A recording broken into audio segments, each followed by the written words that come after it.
Česká republika se tento týden loučí se svým prvním prezidentem Václavem Havlem. My dnes interview ČT24 nabízíme právě odsud z kostela Nejsvětějšího Salvátora, kde bude za malý okamžik sloužena smuteční bohoslužba, kterou povede dlouholetý přítel bývalého prezidenta, katolický kněz Tomáš Halík. Pane profesore, dobrý den. Dobrý večer. Všichni asi víme, že vy jste se s Václavem Havlem znali dlouhých 40 let. Teď jsem si jenom vypsal, co jste uvedl v okamžiku, kdy vlastně jsme se dozvěděli o skonu Václava Havla. Vy jste řekl, že nebyl nikdy arrogantním člověkem moci, že jste si vážil jeho moudrosti, osobní skromnosti a určité plachosti. V neděli večer jste tady shodou okolností sloužil adventní mši. Zeptal bych se právě na ten okamžik, kdy se připravuje člověk na velmi důležité asi poselství, přicházející v tenhle čas a dozví se o skonu jednak dlouholetého přítele a druhá tak velké osobnosti. Ano, já jsem se dozvěděl o smrti Václava Havla ještě před tou dřívější polední mší a samozřejmě ta zpráva mě velmi zasáhla. I když už v tom posledním setkání s Václavem Havlem před několika týdny jsem cítil, že ta svíčka jeho života pomalu dohořívá, ale nemohl jsem to ani nějak vnitřně zpracovat, protože okamžitě začaly pršet telefonáty ze všech možných stran, nechtěli nějaké vyjádření a tak možná až tam vše byla takovou chvílí meditativní a zachvěl se mi hlas na počátku, když jsem vzpomínal, že právě před rokem jsem tuto mši zahajoval verši Bohuslava Rehnka Advent 4. neděle. Procitají andělé. A on procitl anděl smrti. A já si myslím, že tyhle dny jsou strašně důležité pro náš národ. Jakým způsobem se vztáhneme k té památce Václava Havla. Samozřejmě můžeme z toho udělat kýč, můžeme z něho udělat jakousi ikonu. Mohou si s ním někteří lidé vyrovnávat posmrtně účty a jiní zase, kteří mu nemohli přijít na jméno, budou o něm říkat veliké věci. Ale mě především zaujala ta spontánní reakce mladých lidí, té nejmladší generace, na které tolik záleží. Lidí, kteří vlastně neprožili rok 89 a konec konců i to Havlovo prezidentství už je pro ty mladé lidi minulostí.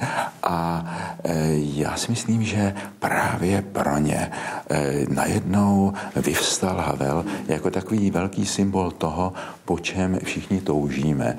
Dneska by Václav Havel asi znovu mohl říci, naše země neskvétá. V naší zemi je mnoho věcí, které nás naplňují starostí. Já mám dojem, že se promarňuje ten nejdůležitější kapitál, který demokracie potřebuje. Je to kapitál důvěry v demokracii. A tahle ta smrt mě trošku připomíná smrt Karla Čapka, který zemřel také o Vánocích roku 38, kdy se stahovala mračna nad Evropou, nad naší zemí. Doufejme, že ta všechna napětí ve světě, všechny ty krize nebudou mít tak drastický charakter. Nicméně i v naší zemi se ozývají nejrůznější hlasy, které tenkrát v té druhé republice také zaznívaly. Nejrůznější nacionalismus, takový ten český fašismus, takový to čecháčkovství, které se sice zaklíná národem, ale neuvědomuje si, co to vlastně znamená vlastenectví. Odpovědnost za zemi, odpovědnost za morální stav národa.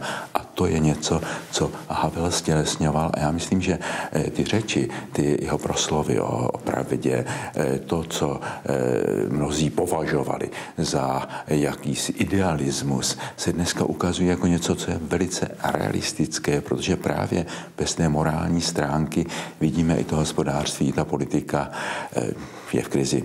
Jste poukázal, jako kdybych tam slyšel určitou naději v okamžiku, kdy jste mluvil o těch mladých lidech, kteří teď přicházejí na různá pietní a vzpomínková místa, zapalují svíčky. Máte proto nějaké vysvětlení, že Václav Havel dokázal promlouvat v podstatě k lidem 20letým a mladším? Ano, ono v něm bylo něco velice mladého. Ono v něm bylo něco strašlivě pravdivého.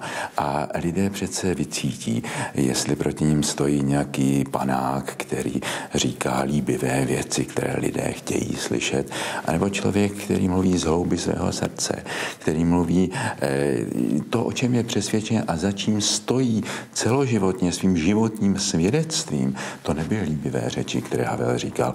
On říkal některé věci, které mnozí Češi neradi slyší.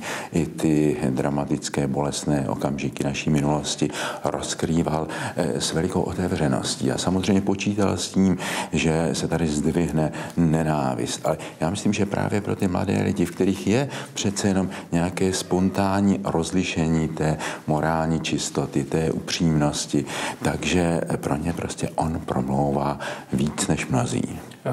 Nejčastěji se možná v těch nekrolozích v tuhle chvíli zmiňuje, že odchází symbol, to bych podtrhl, ale symbol obrody společnosti.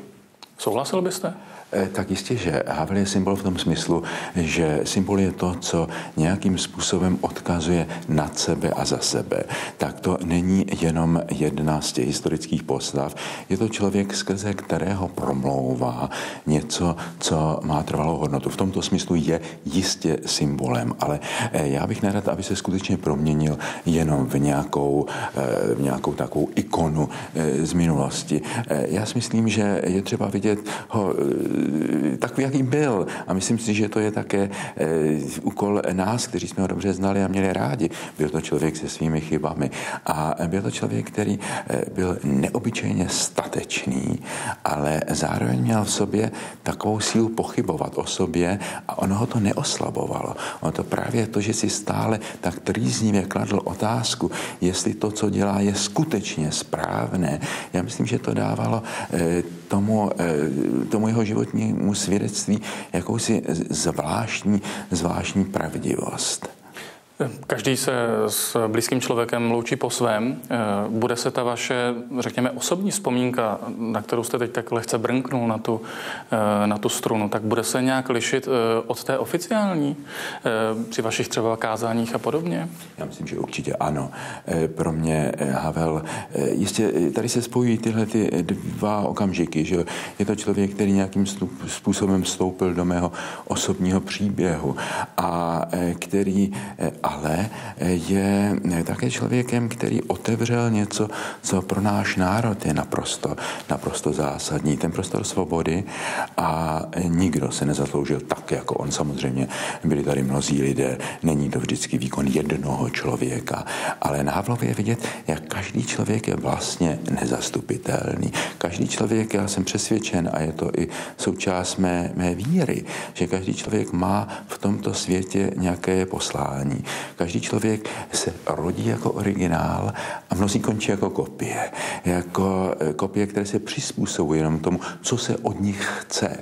Ale jsou lidé, kteří se ptají, co od nich chce Bůh. Buď vyloženě v tomto náboženské představě, anebo v tom, k čemu je vyzývá jejich svědomí. A tenhle svědomí je pro ně důležitější než všechny ty hlasy okolo. Tohle bys měl udělat, tím by si získal lidi, tím by si získal peníze, kariéru, moc a tak dále. Že ten hlas svědomí je pro ně více přesvědčivý a toto byl člověk, který se řídil svým svědomím a já si myslím, že to je něco, co je tak osvěžující do toho světa moci, kde vidíme někdy, že mnozí ti mocipáni jsou spíše kašpárky pohybovanými nějakými ekonomickými zájmy, tak najednou přišel někdo, kdo tam vypadal jako úplný cizinec, který přišel z nějakého jiného světa a přesto to bylo tak osvěžující. Já si pamatuju na lidi, s kterými jsem se setkal ve světě, opravdu na všech kontinentech, ať to byl čínský polárník na Antarktidě, ať to byl nepálský celní úředník, ať to byl americký taxikář, ať to byl egyptský strážce tam vykopávek. Tak tito lidé, když jsem jim řekl, já jsem z Čech, tak říkal Havel, žádné takové jméno, jak si neprobouzelo tolik sympatii a naději. Samozřejmě náš národ se nikdy nedostal takhle do povědomí světa, ani těmi velikány, jako byl Masaryk, Komenský, Hus, to byli samozřejmě velcí lidé, ale v tom povědomí světa je a nadlouho zůstane Havel. V tomhletom novém tisíciletí se svět jenom dvakrát sklonil před památkou jednoho člověka tak přesvědčivým způsobem, že by všechna světová média o něm promluvili. Svět na chvíli zmrkl, sklonil se v úctě. To bylo při smrti Jana Pavla II. A to bylo při smrti Václava Havla. Já si myslím, že dnes se zase na nás dívá svět. Víte, on trošičku nás učinil v očích očí světa asi lepším, než jsme. Lidé si často myslí, ano, aha, tak to je ten národ Havlův, jako kdysi jsme se rádi prezentovali jako národ Husův a národ Komenského. Ale abychom byli národem Havlovým, tak to bychom museli tyhle ty hodnoty nějak poctivě a přesvědčivě uvádět v život. Jak si vysvětlujete, že právě Václav Havel se stal takovouhle silnou osobností? Tak je to samozřejmě taková zvláštní souhra dějin, která, jak si viděna s odstupem, může být nazvána náhodou, viděna pohledem věřícího člověka, je naplnění nějaké velké šance. Jistě byl odpovědí na určitou žíznivou potřebu doby, aby tady přišel někdo, kdo je prostě jiný než ti ostatní politici, aby znovu upozornil na ten duchovní a morální rozměr veřejného života a politiky. A samozřejmě tam byla ta poctivost jeho životního svědectví. Ten příběh je jaksi románově zajímavý, že člověk, který si získal úctu mezi přemýšlejícími lidmi kultury svými dramaty, svým dílem, které zvláštním způsobem vyjadřovalo tu absurditu totalitního režimu a také zároveň zrcadlilo jisté absurdity našeho světa vůbec. Já si pamatuju, že jsem s Václavem Havlem byl v New Yorku na představení, na premiéře některých jeho her v takových newyorských klubech, kde ti lidé, to byly knihy, to byly dramata, která vznikla v době husákovské a reagovali vlastně na to období normalizace. Ti lidé, tam ti posluchači o nějakém Husákovi normalizaci nevěděli nic, ale pro ně to mluvilo strašně živě. Oni si to trošku spojovali s Bushem a s tehdejší dobou. Bylo to v jiném kontextu, přesto to mluvilo. Ten humor je oslavoval. A ta špička prostě proti nějaké bezduché, arrogantní moci, tak já myslím, že on si zjednával také těmi svými hrami. No a potom najednou ten člověk vystoupí z toho jeviště na to velké jeviště světa. No v něm pořád bylo něco z toho člověka, který je fascinován divadlem. Já si pamatuju, jak úplně scénicky prožíval třeba Forum 2000. To byla jeho velká iniciativa. Já jsem směl být od počátku v tom kruhu, který vlastně promýšlel tuhletu iniciativu učinit z Prahy a z naší země zase takovou křižovatku kultur, pozvat sem opravdu ty rytíře ducha a největší postavy v oblasti vědecké, náboženské, umělecké, bývalých politiků a učinit z toho takové velké myšlenkové fórum. To je ohromná iniciativa. Já doufám, že s odchodem Václava Havla nezhasne. A pamatuju si, jak vždycky, když jsme to připravovali, tak on přišel a teďka tam uspořádával třeba židle. A víc se říká, a jak bude ten si, a ten bude mít, to bude asi ten Japonec, ten bude mít to roucho, tak toho posledíme sem. A úplně to prožíval jako divadelní scénu, takže z toho divadelníka v něm pořád něco bylo. Ale zároveň, víte, on měl úžasný dar slova a já myslím, že vlastně ta jeho moc byla v té schopnosti věci pravdivě nazvat a přesně vyjádřit. To je něco, co je charisma spisovatele a on vlastně tohleto charisma spisovatele, myslitele přenesl do toho politického života, kde většinou jsou strašně prázdné floskule a opravdu takové to líbivé žvanění, tak najednou tam přišlo to promyšlené, krásné slovo, které má schopnost něco vyjádřit. Víte to, když lidé slyší, to já si přesně pamatuju, když jsem četl ten jeho dopis Husákovi, tak si říkají, aha, tak tohle to přece jsem vždycky cítil, ale já jsem to nedovedl tak báječně vyjádřit jako tento člověk. Najednou vidíme, že slovo není prostě nějaké prázdné slovo. To slovo je velice účinný instrument. To je jako když se rozsvítí světlo a najednou prostě v tom světle pravdy věci vidíte, jak jsou nazvány a už se nemůžou dostat zpátky do té mlhy nějakých dohadů. Ta pravda byla vyslovena a to vyslovení pravdy to osvětluje svět. A já si myslím, že tahle ta světla, která osvěcují svět tak, jak je, která zaplaší prostě ty nejrůznější tmy té zloby, no, že tam platí prostě to, že to jeho heslo, které bylo tolik zesměšňováno, má něco do sebe a já věřím, že nakonec ta pravda a nakonec ta láska musí zvítězit na tou nenávistí jistě. Na tomto světě ten boj proti zlobě a hlouposti nelze úplně vyhrát, ale nesmíme ho nikdy vzdát.